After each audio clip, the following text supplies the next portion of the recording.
ଆଜ୍ଞା ଏଇଟା 2026 ପ୍ରଥମ ଆମ ପୋଲିସର ବୈଠକଟା। ମୁଁ ପ୍ରଥମେ ଧନ୍ୟବାଦ ଦେବି ଜୟପୁର ଟାଉନର ଆଇଆଇସି ଆଣ୍ଡ ପୋଲିସ ଟିମକୁ, କାରଣ ଆପଣ ଦେଖୁଥିବେ ବିଗତ ଦିନରେ ଯେଉଁ ଡ୍ରଗ୍ସ ଆଣ୍ଡ ବିଭିନ୍ନ ପ୍ରକାର କ୍ରାଇମ ଗୁଡକୁ ଯେଉଁ ସାର୍ ମାନେ ଯେଉଁ ଆରେଷ୍ଟ କରିକି କୋର୍ଟ ଫରୱାର୍ଡ କରିଛନ୍ତି। Special thanks for IIC sir and ତାଙ୍କ ଟିମକୁ।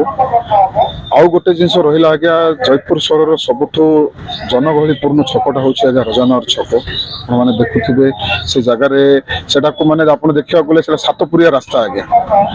ସେପଟେ ଯିବେ ଜଗନ୍ନାଥ ମନ୍ଦିର ରାସ୍ତା ରହିଲା, ଏପଟେ ଆସିଲେ ମେନ୍ ରୋଡ ରହିଲା, ସେପଟେ ଗଲେ ବିଭିନ୍ନ ଟ୍ୟୁସନ ରହିଲା, ବହୁତ କିଛି ରହିଲା ଆଜ୍ଞା। ସେ ଛକରେ ଆମକୁ ନିହାତି କିଛି ନା କିଛି ଗୋଟେ ପ୍ରଶାସନ ପୋଲିସ ତରଫରୁ ଯଦି ବ୍ୟବସ୍ଥା କରିବାକୁ ଆମକୁ ଦରକାର ଆଜ୍ଞା। କାରଣ ଆପଣ ଦେଖୁଥିବେ ସେଠି ଗୋଟେ ମନ୍ଦିରଟେ ଅଛି, ରଘୁନାଥ ମନ୍ଦିର ଅଛନ୍ତି। ଯେହେତୁ କୋରାପୁଟ ଜିଲ୍ଲା ହେଉଛି ଗୋଟେ ପର୍ଯ୍ୟଟନ ସ୍ଥଳୀ, ଖାସ କରିକି ଜୟପୁରକୁ ବହୁତ ପର୍ଯ୍ୟଟନ ମାନେ ଆସନ୍ତି। ପର୍ଯ୍ୟଟନ ଆସିବା ସମୟରେ ସେମାନେ ମନ୍ଦିରରେ ଭୋଗ ଫୋଗ ଖାଆନ୍ତି। ଆପଣ ଦେଖୁଥିବେ ନିୟରେଷ୍ଟ ପ୍ୟାଲେସ ଅଛି, ପ୍ୟାଲେସରେ ମଧ୍ୟରୁ ସେମାନେ ବୁଲାବୁଲି କରନ୍ତି। ସେଠି ଟ୍ରାଫିକ ସମସ୍ୟା ସବୁବେଳେ ହେଉଛି ଆଜ୍ଞା। ସେଥିପ୍ରତି ପ୍ରଶାସନ ଯଦି ଟିକେ ଧ୍ୟାନ ଦେଇଥାନ୍ତା ଆମେ ବହୁତ ହେଇଥାନ୍ତୁ ଆଜ୍ଞା। କାହିଁକି ନା ଦେଖନ୍ତୁ ସେଠି ଆପଣ ଦେଖିବେ ସନ୍ଧ୍ୟା ସମୟରେ ନୋ ଡାଉଟ ଆଜ୍ଞା ଟ୍ରାଫିକ ପୋଲିସ ଜଗୁଛନ୍ତି, କିନ୍ତୁ ରଜାନଗର ଛକରେ ଟ୍ରାଫିକ ପୋଲିସ ଗୋଟେ ଟ୍ରାଫିକ ପୋଲିସ ଜଗେଇ ଦେଲେ କିଛି ହବନି ଆଜ୍ଞା। ତାର ଗୋଟେ ଏମିତି ଗୋଟେ ବ୍ୟବସ୍ଥା କରନ୍ତୁ ଯୋଉ ବ୍ୟବସ୍ଥାରେ କି ରଜାନଗରଟା ଟ୍ରାଫିକ ସମସ୍ୟାରୁ ତ୍ରାହି ପାଇବ ଆଜ୍ଞା।